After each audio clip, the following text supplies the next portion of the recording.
से शुरुआत करता हूं, जिसमें उन्होंने कहा था कोई शर्म होती है, कोई हया होती है। आज जो वफाकी हुकूमत की जानिब से 2 दिन की समाअत के बाद अदालत उज़्मा में इस्तदा की गई है, ये बिल्कुल उसी मिसदाक शर्मनाक भी है और अफसोसनाक भी है। ये 2 दिन पहले जब शुरुआत हुई तो जस्टिस मंसूर अली शाह साहब ने बैठकर एक बात कही कि किसी को अगर आज एतराज़ है मेरी एक साइल की रिश्तेदारी के साथ, तो वो अभी फरमा दें, अभी कह दें, तो मैं उठ जाता हूँ, इसलिए कि ये एक पब्लिक इंटरेस्ट की बात है। इसमें रिश्तेदारियों की आड़ नहीं आती है, ये बुनियादी हकूक़ की बात है, ये इंसानी हकूक़ की बात है। इसलिए फ़ैसला करने में मैं कोई जो है तज़ब्ज़ब नहीं महसूस करता अपने ज़ाती तईं। लेकिन अगर किसी को कोई एतराज़ है तो आज फरमा दें। अटॉर्नी जनरल साहब ने और सरकार की जानिब से जितने दीगर वकला खड़े थे, उन्होंने सब ने कहा हमें कोई एतराज़ नहीं है। हमारी जानिब से यही हुआ कि हमें कोई एतराज़ नहीं है। आज मुल्क जो है जिस अज़ियत और कर्ब से गुज़र रहा है, उसकी बेहतरीन तरीका हल यही है कि इस पटिशन का फ़ैसला कर दिया जाए। जनाब बैरिस्टर चौधरी एतज़ाज़ आसन ने भी कोई अपनी ज़ाती रंजिश नहीं लेकर आए थे सुप्रीम कोर्ट में, बल्कि वो भी एक ऐसे जज्बे के तहत आए थे कि बुनियादी हकूक़ की पामाली और आइन से मावरा इक़दामात होने जा रहे थे, जिसकी वजह से वो तशरीफ़ लाए यहाँ सुप्रीम कोर्ट में आए और मुझे वकालत का शर्फ मिला इनकी जानिब से। और इसी तरह बाकी पटिशन थी।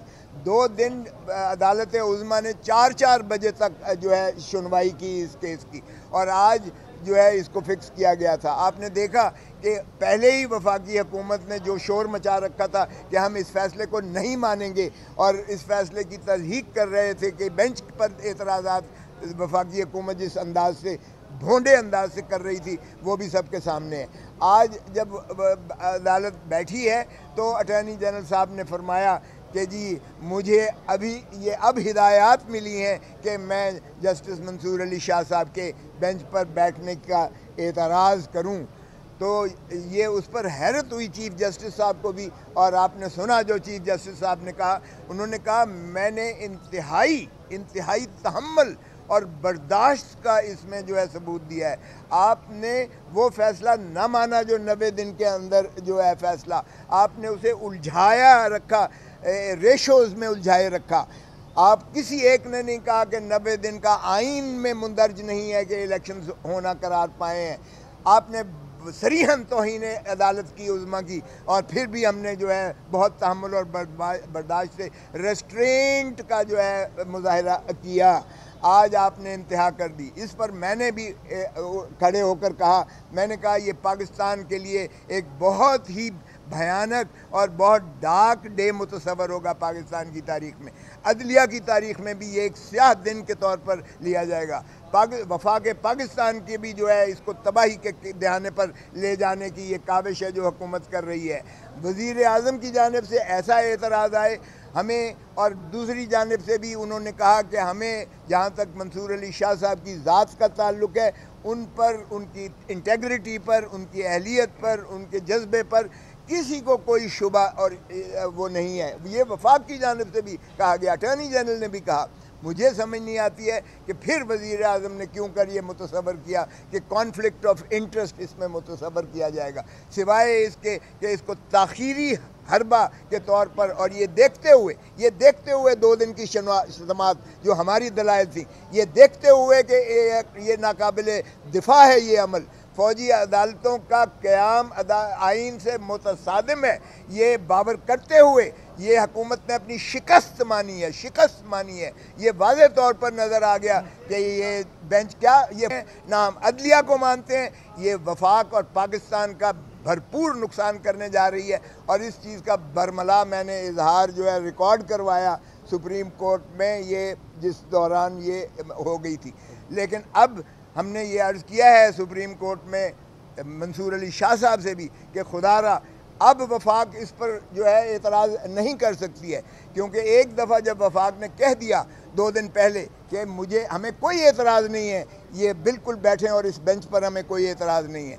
इसके कहने के बाद ये उससे वापस नहीं जा सकते हैं। उस बात को जो इन्होंने की थी उसका ये यू टर्न नहीं मार सकते हैं। और 2 दिन की समाअत के बाद आज इनको यकदम इल्हाम हुआ है कि मंसूर अली शाह साहब को जो है इतराज़ किया जाए, तो ये वाज़े इस चीज़ की गम्माज़ी करता है कि ये इन्होंने इस अमल को नाकाबिल दिफा समझते हुए अपने ख़िलाफ़ फ़ैसला आने की जो है बिल्कुल एक नबिश्ता दीवार समझते हुए इन्होंने ये ऑब्स्ट्रक्टिव डिवाइस अडॉप्ट की है, जिसकी मैं समझता हूँ वज़ीर आज़म की शदीद मज़म्मत करते हैं। और वकला ला महला इसको जो है वो बर्दाश्त नहीं करेंगे कि इस तरह के एतराज़ात सुप्रीम कोर्ट में वफाक की जानिब से किए जाएँ और अवाम पाकिस्तान की कर्ब और अजियत में इस तरह इजाफ़ा किया जाए।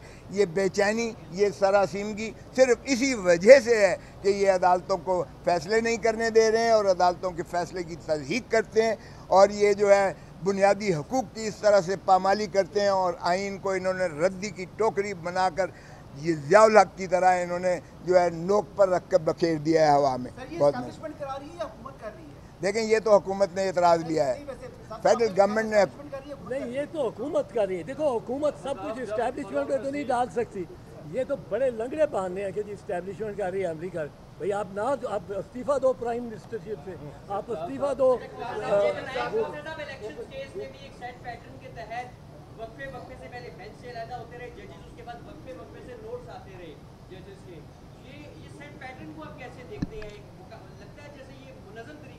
देखें, ये चीफ जस्टिस ने आज ये बिल्कुल यही बातें की हैं। उन्होंने कहा कि आप ही का यही वतीरा चला आ रहा है जिसमें आप रेशोज़ में उलझा रहे हैं। आइन बड़ा वाज़ेह है इन चीज़ों पर, चाहे वो 90 दिन के इलेक्शन से उस पर भी वाज़ेह है, हमारा फ़ैसला उन्होंने कहा इस पर भी वाज़ेह है। आप रेशोज़ पर करते हो, अब भी आप वही चीज़ जो है करके उलझा कर जो है आप साइड इश्यूज़ में ट्रैक करके आप कन्फ्यूजन क्या जो है तरफ लेके जा रहे हैं और ये जो है हमारे बर्दाश्त जो है हमारी उस पर आप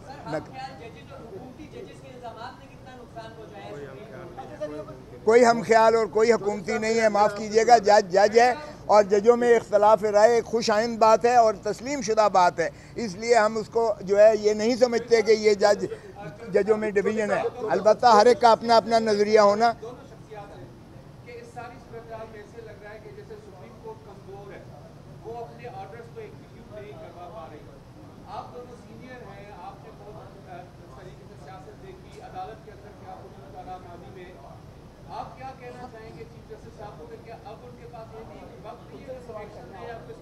इसका जवाब चीफ जस्टिस साहब ने खुद दिया है। उन्होंने कहा कि जजेस के पास एक मॉरल अथॉरिटी होती है, हमारे पास डंडा नहीं होता है, डंडा और छड़ी औरों के पास मौजूद है, इसलिए हमारी मॉरल अथॉरिटी जो है होती है जिसे अवाम भी तस्लीम करती है, दुनिया भी तस्लीम करती है, आइन के अंदर होती है। उस मॉरल अथॉरिटी को आपने रेशोज़ में कंफ्यूज करके उलझा के जो है ख़राब किया है। हम आइन पर अमलदारी करते हैं, हम किसी के जवाब देने हैं, इसका जवाब खुद चीफ जस्टिस साहब ने दे दिया है। इसलिए हुकूमत को होश के नाखुन लेना चाहिए कि खुदारा इसे सरजमीन बेआइन ना बनाइएगा। मैं एक ज़रा इजाफा इनके कर, सुप्रीम कोर्ट क्या कर सकती है जो सुप्रीम कोर्ट को करना चाहिए? सुप्रीम कोर्ट एक चीज़ नहीं कर सकती जो उसको नहीं करना चाहिए, वो ये कि वो फिर एक डेट दे दे और क्या इस डेट पे इलेक्शन होगा। ये मानने को तैयार नहीं होंगे ना चीफ इलेक्शन कमिश्नर, ना फाइनेंस मिनिस्टर, ना डिफेंस मिनिस्टर, ना इंटीरियर मिनिस्टर। ये कोई रिसोर्स वसाइल नहीं देंगे इसकी खातिर। ये कहेंगे वो होंगे इलेक्शन तो 8 अक्टूबर को होंगे, तो आप 8 अक्टूबर को भी नहीं कराएंगे। सुप्रीम कोर्ट को चाहिए ये अगर अमली इकदाम नहीं लेते इलेक्शन की तरफ और ये इस तरह की बोतान अंगरेजी करते हैं, और इसने उन्होंने बहुत सारी की है। पहले वो जो जलसा किया इन्होंने सुप्रीम कोर्ट के गेट के बाहर, और मरियम बीबी ने भी और मौलाना फजल रहमान ने भी हरका सराई की। इनको चाहिए, सुप्रीम कोर्ट को चाहिए सेल्फ एग्जीक्यूटरी ऑर्डर्स पास कर। एक ये कह दें ये इन्होंने तौहीन अदालत की है, इनकी जो जवाब है और इनके जो पिटीशंस हैं और इनके जो जलसों में तकरीरें हैं वो बजाते खुद तौहीन अदालत है, उसका नोटिस दें। अगर ये पेश नहीं होते कि हम इस बेंच को रिकग्नाइज नहीं करते, तौहीन अदालत में कन्विक्शन का फैसला दे दें। दूसरा फैसला दें कि ये तौहीन अदालत कर दें कि बायस ये डिस्क्वालीफाई हो गए। मैं देखता हूँ कौन सा ये इनमें से कौन सा जो डिस्क्वालीफाई हुआ होगा वो अपनी नॉमिनेशन पेपर भी दे सकेगा। वहाँ मुखालिफ उम्मीदवार वहाँ आके उसका पहरा देंगे सुप्रीम कोर्ट के फैसले का, और इनको पता लग जाए सबको डिस्क्वालीफाई करे सुप्रीम कोर्ट। इसमें कोई सुप्रीम कोर्ट को एग्जीक्यूशन कराने की ज़रूरत नहीं है। ये खुद जो इनके मुखालिफ उम्मीदवार होंगे वो इनको वो वहाँ झगड़ा करेंगे, इनको दाखिल नहीं करने देंगे कागज। तीसरी बात, इनको कॉस्ट डालें, 5-5 करोड़ का जुर्माना करें। आखिर मैंने फीस ली है चौधरी साहब से मेरी कौन लेता है? आपने बतौर दरख्वास्त आम आदमी तो आपको अफोर्ड ही नहीं कर सकता सुना है। मैं 100 रुपया फीस दी है इसमें। नहीं, सेल्फ एग्जीक्यूटिव ऑर्डर करना चाहिए और उसमें बाद में आगे करेंगे, अब बाकी का बाद में आगे छोटा करेंगे। सवाल है, आपने बतौर दरख्वास्त गुजार चीफ जस्टिस से मुलाकात की, उसके बाद ये केस फिक्स हुआ, लेकिन इसी सुप्रीम कोर्ट में एग्जाम्पल है कि एक दरख्वास्त गुजार ने जज को अप्रोच करने की कोशिश की और 1 लाख रुपया उस पर जुर्माना हो गया। तो आप इस चीज़ों को कैसे देखते हैं? जब मैं एक काउंसिल भी हूँ और मैंने 50 साल जो उससे ज़्यादा जो वकालत की है और हाई कोर्ट की वकालत 50 साल से, हर रोज़ वकला 9 बजे से उस वक्त 8 बजे होता था, 8 बजे से पहले या 1:30 बजे के बाद खड़े होते हैं जिन्होंने अपनी पिटीशन लगवानी हो, और चीफ जस्टिस के दफ्तर के बाहर खड़े होते हैं और उनको एक एक करके बुलाया जाता है और वो चीफ जस्टिस फैसला करता है कि अर्ली हियरिंग सेम डे लगाना है कि नेक्स्ट डे लगाना है। इसमें तो कोई ऐसी बात नहीं, इसमें सिफारिश का आंसर ही नहीं है।